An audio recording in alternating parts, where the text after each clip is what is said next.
Assalamualaikum teman-teman, selamat berjumpa lagi dengan saya Bro-Roman dan masih tetap di channel Bro-Roman ya. Dan masih tetap juga mengupas tentang seputaran gangguan asam lambung dan sensitif psikosomatis. Nah, di season kali ini saya akan share video tentang batas waktu kesembuhan dari gangguan asam lambung dan sensitif psikosomatis. Nah, itu teman-teman ya.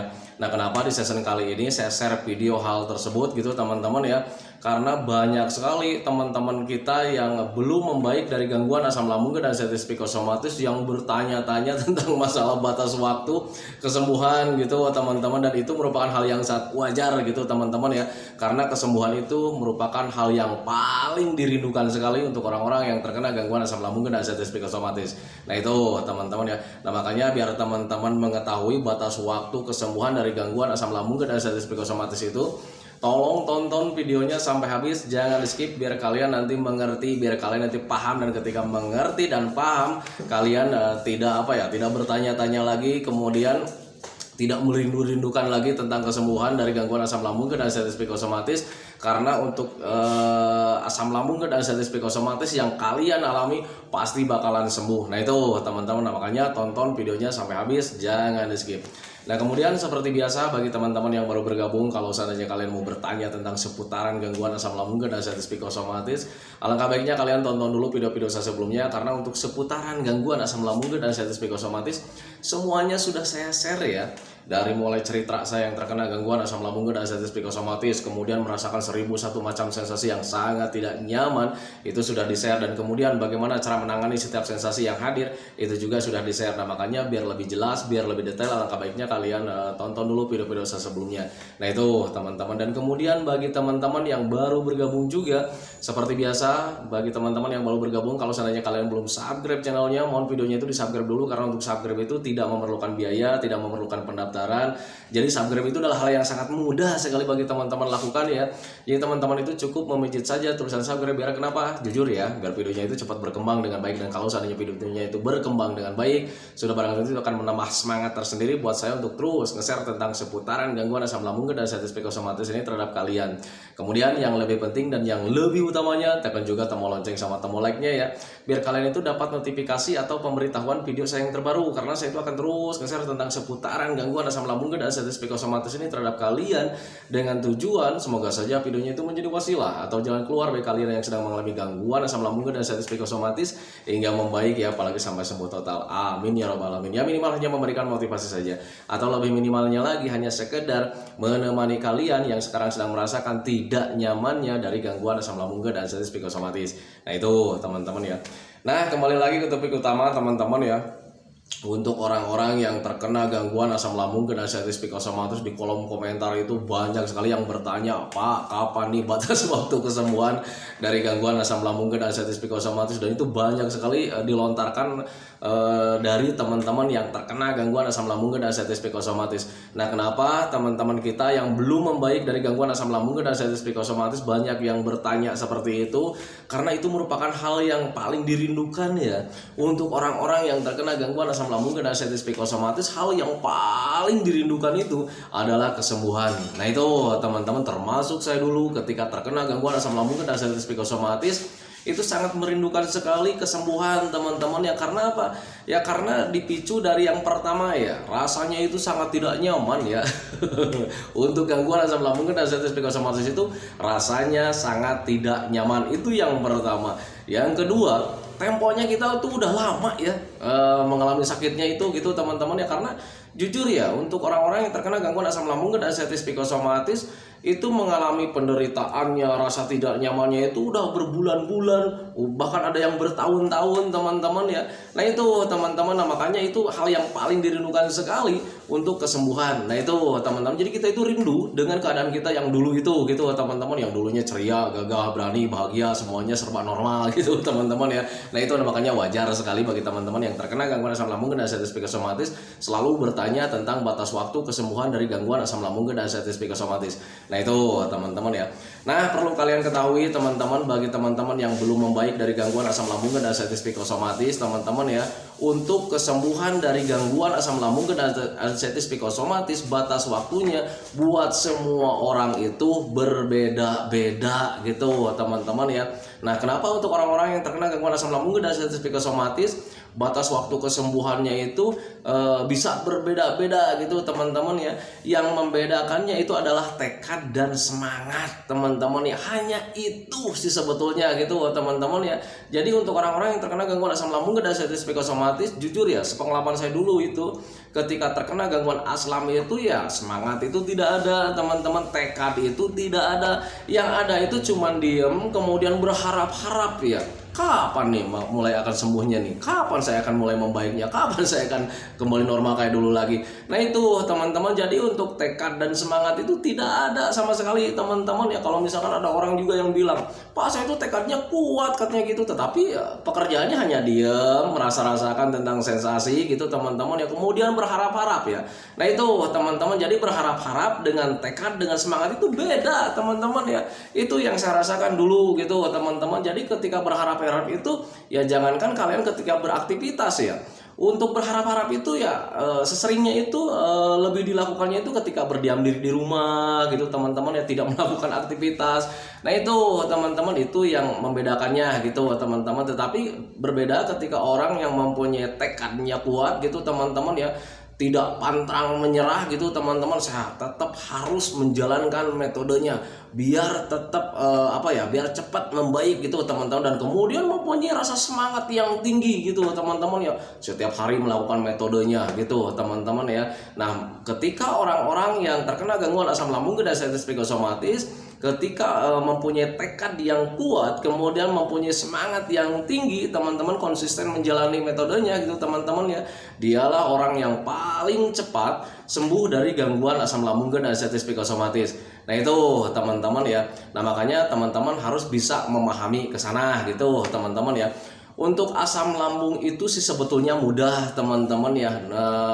Bagi teman-teman yang bertanya juga kenapa Pak kesembuhan itu ya agak lama gitu teman-teman, untuk orang-orang yang terkena gangguan asam lambung dan sensitif psikosomatis kemudian bisa dibeda-bedakan dengan penuh tekad dan semangat gitu teman-teman ya.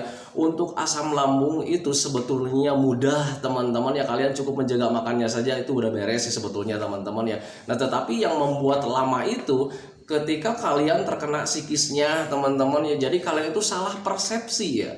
Jadi persepsi kalian itu selalu ke hal-hal yang tidak diinginkan, ke hal-hal yang yang negatif teman-teman, sehingga itu melahirkan rasa takut, melahirkan rasa was-was, melahirkan rasa gelisah teman-teman ya. Dan ketika kalian mempunyai hal seperti itu teman-teman ya, tanpa disadari itu kalian menjadi stres tersendiri teman-teman. Dan ketika stres atau terlalu banyak pikiran ke hal-hal negatif teman-teman ya, itu justru akan akan mempengaruhi ke asam lambung kalian teman-teman. Jadi asam lambung kalian itu nggak normal-normal karena kalian itu selalu berpikir tentang penyakit, berpikir tentang sensasi, berpikir tentang penderitaan, berpikir tentang hal-hal negatif teman-teman ya. Itu yang membedakannya. Nah itu teman-teman, jadi untuk asam lambungnya itu sebetulnya mudah teman-teman, yang sulit itu di psikisnya teman-teman ya. Kalau untuk asam lambungnya paling kalian jaga makan saja itu sudah beres teman-teman ya. 1 minggu itu udah beres kalian kalau seandainya menjaga makannya saja. Paling lama itu 1 bulan teman-teman ya. Itu yang saya alami dulu gitu teman-teman. Yang agak sulit itu sebetulnya di psikis ya, di pemikiran teman-teman ya. Itu pengalaman saya memang seperti itu gitu teman-teman ya. Dan kemudian rata-rata orang yang datang sharing dengan saya itu, sharing sepengalaman itu ya, rata-rata mereka itu yang sulit itu ya di pola pikir teman-teman ya. Jadi untuk orang-orang yang terkena gangguan asam lambung dan sensitif psikosomatis itu mayoritas hampir 100% dia itu tidak mau menerima ketika ada sensasi yang hadir teman-teman ya. Paling tidak mau mengalami perubahan ke hal yang negatif teman-teman ya. Contoh kecil lah, kalau seandainya orang yang terkena gangguan asam lambung kemudian ada anxiety disorder, ada psikosomatis juga gitu teman-teman ya. Ketika kalian beraktivitas gitu teman-teman, kemudian ada rasa lelah di sana, kepikirannya kemana-mana teman-teman ya. Jujur pengalaman saya memang seperti itu ya. Jadi kepikirannya itu kemana-mana, wah ini lemes nih, saya nggak mau lemes itu teman-teman. Jadi pengennya itu kita itu tetap stabil, normal gitu teman-teman ya. Nah itu jadi untuk orang-orang yang terkena gangguan asam lambung dan diabetes psikosomatis itu paling tidak mau mengalami resiko sekecil apapun teman-teman. Contoh kecil, untuk orang-orang yang terkena gangguan asam lambung dan diabetes psikosomatis itu sudah tahu ya bahwa kebutuhan untuk tubuhnya itu tidak terpenuhi setiap harinya ya, karena pencernaannya sedang error ya, sedang tidak bisa bekerja dengan maksimal. Nah makanya untuk orang-orang yang terkena gangguan asam lambung dan diabetes psikosomatis itu harus banyak mengkonsumsi makanan yang bervitamin, berprotein teman-teman ya. Nah tetapi kadang di makanan tersebut itu ada pantangan ya, misalkan loh, wah ini nih makanannya kurang cocok nih gitu kan ya.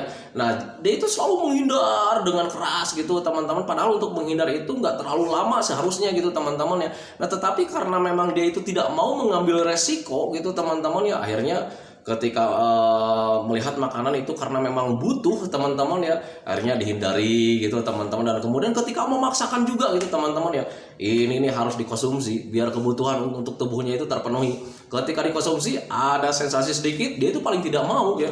Wah ini nih gara-gara makanan tadi nih. Selalu saja seperti itu teman-teman ya. Padahal untuk mengkonsumsi makanan-makanan yang baru gitu teman-teman, selama itu bukan racun teman-teman ya, itu aman-aman saja sih sebetulnya teman-teman ya. Tetapi kalau misalnya ada sensasi sedikit, tapi ada sensasi sedikit tapi nggak bahaya teman-teman ya. Nah itu, nah makanya harus bisa menerima ke sana gitu teman-teman. Jadi untuk orang yang terkena gangguan asam lambung dan diabetes psikosomatis itu paling tidak mau sekali ambil resiko teman-teman ya, karena di situ ada rasa tidak nyaman, sudah kebayang ya. Wah nanti ini rasa tidak nyamannya itu pasti hadir, sudah kebayang ke sana. Nah itu teman-teman, nah, makanya ketika hal itu terus terjadi, nah disitulah tanpa disadari mentalnya itu ya turun teman-teman. Makanya saya selalu bilang bagi teman-teman yang selalu mengalami ketakutan ini itu ya sadari saja berarti mental kalian itu ya masih mental tempe teman-teman ya. Nah itu, nah makanya kalian itu harus bisa memahami ke sana. Jadi tekad dan semangat itu sangat penting sekali teman-teman ya untuk mengusir rasa takut dan cemasnya gitu teman-teman. Makanya harus bisa memahami ke sana. Nah kemudian ketika orang-orang yang terkena gangguan asam lambung dan diabetes psikosomatis memang ya, ketika saat ada sensasi hadir itu yang paling tidak mau itu rasa cemas hadir gitu teman-teman ya. Karena rasa cemas itu ya perasaan itu ya seperti apa ya, seperti mengambang, kemudian seperti mau mati gitu teman-teman ya. Nah itu sebetulnya yang harus dihindari teman-teman ya. Kenapa harus dihindari teman-teman ya? Karena memang si cemas itu membuat kita tidak nyaman teman-teman. Jadi semuanya itu serba tidak nyaman, seolah-olah kita itu seperti mau mati gitu teman-teman ya. Nah tetapi untuk orang-orang yang terkena gangguan asam lambung dan diabetes psikosomatis sebetulnya bisa menghindari rasa cemas gitu teman-teman ya, kalau seandainya kalian juga bisa memahami apa yang sedang terjadi teman-teman ya. Sebetulnya rasa cemas hadir itu karena kalian itu terlalu salah berpersepsi ya. Jadi salah pengertian, kemudian itu kalian itu salah menerima pikirannya gitu teman-teman ya. Ada sensasi sedikit, kalian berpikirnya itu wah ini rasa tidak nyaman nih, pasti nanti hadir lagi cemas lagi, kepikiran ke sana. Padahal itu kalian rasa cemas itu hadir kalau seandainya kalian itu salah persepsi teman-teman. Coba kalau misal kalian sensasinya hadir, ketika sensasinya hadir kalian berpikirnya normal-normal saja. Wah ini saya sensasi hadir nih, oh tadi gara-gara makanan. Udah saja stop sampai di situ gitu teman-teman. Jangan sampai kalian berpikirnya itu begini, wah ini salah makan nih, kok rasanya begini nih, nanti mau pingsan, nanti mati. Itu tanpa disadari kalian itu melahirkan cemas dengan sendirinya teman-teman. Dan tanpa disadari langsung pikiran kita itu langsung kemana-mana, kemudian perasaannya itu menjadi kontak langsung ya. Kontak langsung menjadi mempunyai rasa cemas gitu teman-teman. Dan ketika cemas itu semuanya serba tidak nyaman teman-teman, gemeterannya ada, kemudian jantungnya itu ritme irama jantungnya itu nggak bener juga gitu teman-teman, jadi kurang berirama lah. Nah itu teman-teman, kemudian keringat dingin hadir dan sebagainya teman-teman ya. Nah itu, nah, makanya harus bisa memahami ke sana. Nah itu teman-teman ya. Nah kemudian sekarang pertanyaannya, kapan Pak nih batas waktu untuk kesembuhan dari gangguan asam lambung dan diabetes psikosomatis rata-rata gitu teman-teman ya. Sebetulnya untuk rata-rata dari gangguan asam lambung dan diabetes psikosomatis untuk asam lambungnya saja gitu teman-teman ya, tanpa diikuti dengan anxiety disorder atau kecemasan berlebih, tanpa diikuti psikosomatis juga gitu teman-teman ya, 1 bulan paling lama itu 1 bulan udah beres gitu teman-teman ya. Nah tetapi bagi teman-teman yang sekarang mengalami ada anxiety disorder, ada psikosomatis juga gitu teman-teman ya, perlu diketahui bahwa untuk untuk pemulihan psikis gitu teman-teman, untuk pemulihan cemas, untuk pemulihan was-was gitu teman-teman, untuk pemulihan psikis itu ya butuh tempo gitu teman-teman. Kenapa harus butuh tempo? Ya karena di situ butuh pelatihan gitu teman-teman ya. Dan untuk pelatihan psikis itu tetap ya berbeda, setiap orangnya itu berbeda. Ada yang cepat, ada yang lama juga gitu teman-teman, tergantung dia menyadari dan kemudian bisa menerima apa yang terjadi teman-teman ya. Nah kemudian rata-rata untuk orang-orang yang terkena gangguan asam lambung dan anestesi psikosomatis yang sering datang ke sini teman-teman ya, rata-rata itu biasanya mulai pulihnya itu hampir di 7 bulan dan sampai 1 tahun gitu teman-teman. Itu di mayoritas saja gitu teman-teman ya, tetapi itu bukan menjadi patokan buat kalian. Wah ternyata ini lama juga gitu teman-teman, kok saya itu sekarang itu baru mengalami 2 bulan, berarti saya itu masih lama kalau misalkan 1 tahun. Tidak seperti itu teman-teman, karena banyak juga orang yang terkena gangguan asam lambung dan anestesi psikosomatis membaiknya itu di angka 3 bulan, di angka 4 bulan teman-teman ya. Nah itu, nah makanya jangan jadi patokan gitu teman-teman. Tetapi kalau misalnya kalian bertanya sejujurnya gitu teman-teman, sepengalaman saya, kemudian banyak yang sharing juga, kemudian saya lihat di kolom komentar juga gitu teman-teman ya, rata-rata perbaikannya itu hampir di 1 tahun gitu teman-teman ya. Karena ya untuk melatih psikis itu ya memang agak sulit gitu teman-teman ya, berbeda dengan melatih pencernaan gitu teman-teman. Kalau misalnya melatih pencernaan itu kita mempunyai tekad yang kuat ya, jaga makan saja gitu, kemudian jenis makanannya, jam makannya, itu sudah beres 1 bulan itu teman-teman ya. Tetapi untuk psikis, untuk pemikiran gitu teman-teman, itu agak sulit juga teman-teman. Karena apa? Ya karena pemikiran-pemikiran tentang negatif itu sudah terus tertanam ya dalam pikiran kita itu, bahwa rasa sensasi yang tidak nyaman itu takutnya membuat berbahaya. Nah itu selalu tertanam dalam pikiran kita teman-teman ya. Ada sensasi sedikit gitu teman-teman, sudah tertanam dalam pikiran kita itu kalau seandainya sensasi itu takutnya berbahaya, takutnya menyebabkan kematian. Itu teman-teman yang sulitnya teman-teman. Padahal sensasi apapun yang hadir di dalam tubuh kalian, di dalam perasaan kalian teman-teman ya, itu sebetulnya tidak berbahaya sama sekali teman-teman ya. Yang membuat kalian selalu berpikir terus seperti itu karena si trauma nih yang bermainnya gitu teman-teman, si trauma nih yang berperannya gitu teman-teman ya. Karena apa ya? Karena hal-hal yang negatif itu ya tidak kita inginkan teman-teman, dan hal-hal negatif yang tidak diinginkan itu bukan berlaku untuk orang-orang yang terkena gangguan asam lambung saja. Buat orang normal juga itu hal-hal yang negatif itu tidak diinginkan teman-teman ya. Nah tetapi untuk orang yang terkena gangguan asam lambung dan anestesi psikosomatis teman-teman ya, tidak inginnya itu terlalu berlebihan teman-teman ya. Jadi selalu inginnya itu tetap nyaman teman-teman ya, tidak mau menghadapi hal-hal yang negatif walaupun sekecil apapun. Nah itu teman-teman, itu kesalahannya gitu teman-teman. Makanya harus bisa memahami ke sana.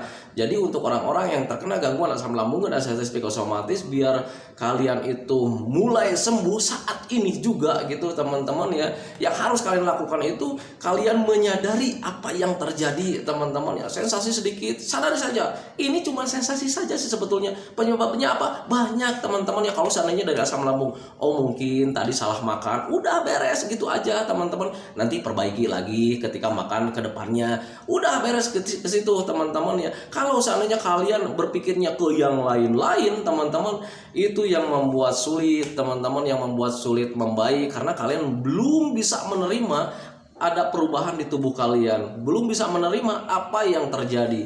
Nah itu teman-teman ya, berbeda ketika orang yang bisa menerima apa yang terjadi, mengetahui perubahannya gitu teman-teman ya. Kalian akan biasa-biasa saja, kalian normal-normal saja, karena memang pada dasarnya kalian normal teman-teman ya. Yang membedakan kalian itu kalian terlalu was-was, kalian terlalu gelisah, kalian terlalu takut.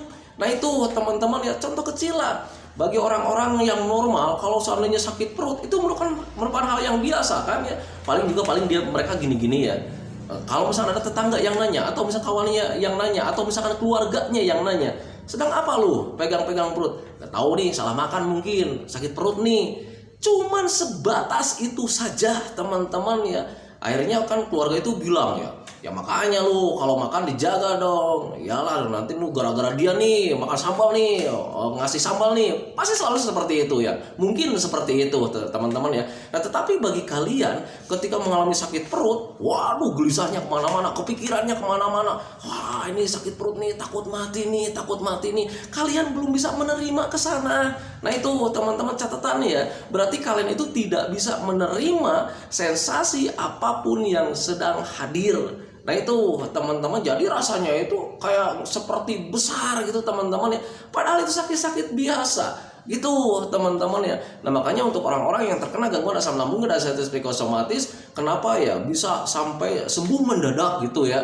Nah itu sebetulnya bukan asam lambungnya yang sembuh mendadak itu teman-teman ya, tetapi itu dari pola pikirnya gitu teman-teman. Jadi cemasnya tidak ada, was-wasnya tidak ada, gelisahnya tidak ada, karena dia sudah bisa menerima. Kemudian bisa berpikir dengan logika juga gitu teman-teman ya. Saya sakit perut karena makan yang pedas, mungkin seperti itu teman-teman. Kalau seandainya bisa menerima ke sana, cemasnya tidak ada teman-teman. Tetapi berbeda bagi yang belum bisa menerima ya, sakit perutnya itu karena pedas gitu teman-teman. Wah ini gara-gara pedas tadi nih, wah ini takutnya nanti bisa menyebabkan kematian. Tidak akan terjadi teman-teman ya. Nah itu pengalaman saya dulu gitu teman-teman. Tetapi ya sama sih sebetulnya gitu teman-teman ya. Dulu juga sama begitulah. Ketika saya mengalami sakit perut ya, ada sakit perut kemudian ditambah lagi terasa panas gitu teman-teman ya.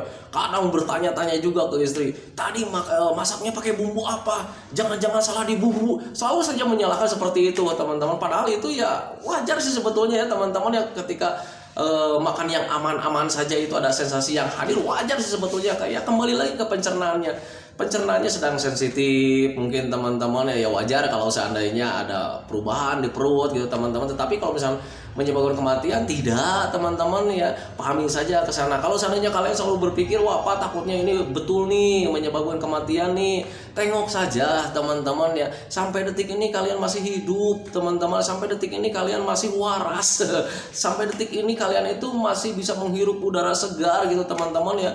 Yang salah itu kalian itu sekarang itu sebetulnya mempunyai perasaan saja sih sebetulnya, perasaan tidak nyaman saja. Itu saja sih sebetulnya yang membedakannya. Nah itu teman-teman, kalian itu normal teman-teman ya, kalian itu sehat gitu teman-teman. Yang membedakan kalian saat ini dengan yang dulu itu, kalian sekarang perasaannya, hatinya sedang kecut teman-teman. Itu yang membedakan teman-teman ya. Padahal sakitnya kalian yang sekarang dengan yang dulu itu sama teman-teman ya. Tapi Pak beda, sekarang ada kelayangan, pandangannya buram, aneh katanya gitu. Karena itu ada stres juga teman-teman ya. Nah itu coba kalau misalnya kalian tidak ada stres, tidak ada cemas, tidak ada was-was teman-teman ya, kalian biasa-biasa saja sih sebetulnya. Nah itu teman-teman ya. Nah itu makanya pahami saja ke sana. Nah itu teman-teman ya.